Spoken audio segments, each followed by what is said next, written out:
So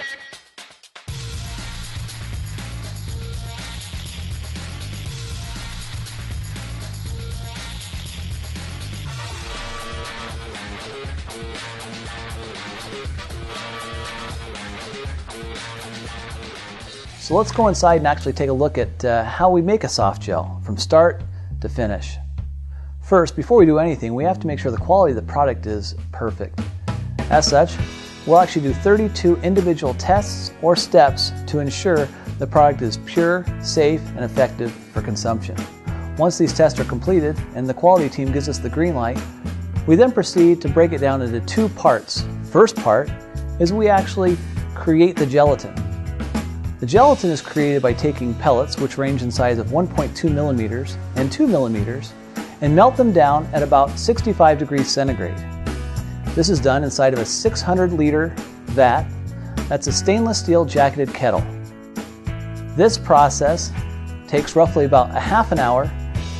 Once the gelatin's melted, it's discharged into a small 300-liter stainless steel jacketed kettle that is then plugged into the wall and kept at 60 degrees centigrade to make sure that it's warm and fresh and ready for manufacturing.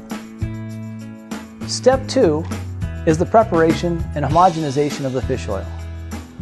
This requires that we take all of the raw materials that have previously been approved and homogenize them inside of a 300-liter tank. This 300-liter tank is blended for roughly about 30 minutes to ensure that the proper homogenization has taken place.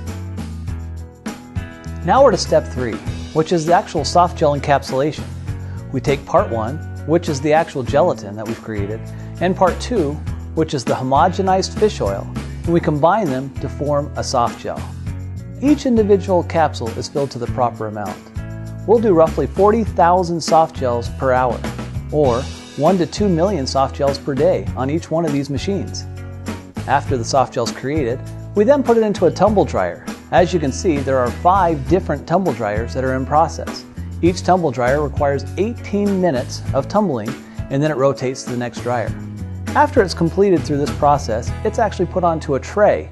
This spreader tray is created so that we can actually spread out the individual soft gels and let them softly air dry in a dehumidification chamber. This dehumidification chamber is actually set at 20% relative humidity. This gentle ambient atmosphere creates an environment where the soft gels can harden and create the product that is stable long term.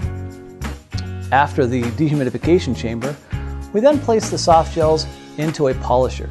This polisher takes off the small minute residue of fish oil that might be on the exterior of the fish oil. Now when you see this spreader box, you can note that we can actually do roughly 1 up to 5 million soft gels through these spreader boxes every single day. Now, after that step's completed, we then take it over to make sure that the product is sized properly. We don't want a soft gel that's too big or too small. It has to be exactly right to make a product for forever. Thus, we do a sizeometer, and this actually rejects any products that potentially don't fit the size requirement set forth in our specification. Once this is completed, we do a final check of the product, put it into the shippers, and then send it over to packaging. In packaging, we actually bottle all the soft gels, and we do roughly about 30,000 bottles per shift. Once these bottles are completed, we put them into master shippers and ship them all over the world to you. Well, now you're a soft gel expert. I hope you enjoyed the step-by-step tour of how to make Artic C. And I also hope you'll join us for future product profiles in the near future. Until then, best of health to all of you.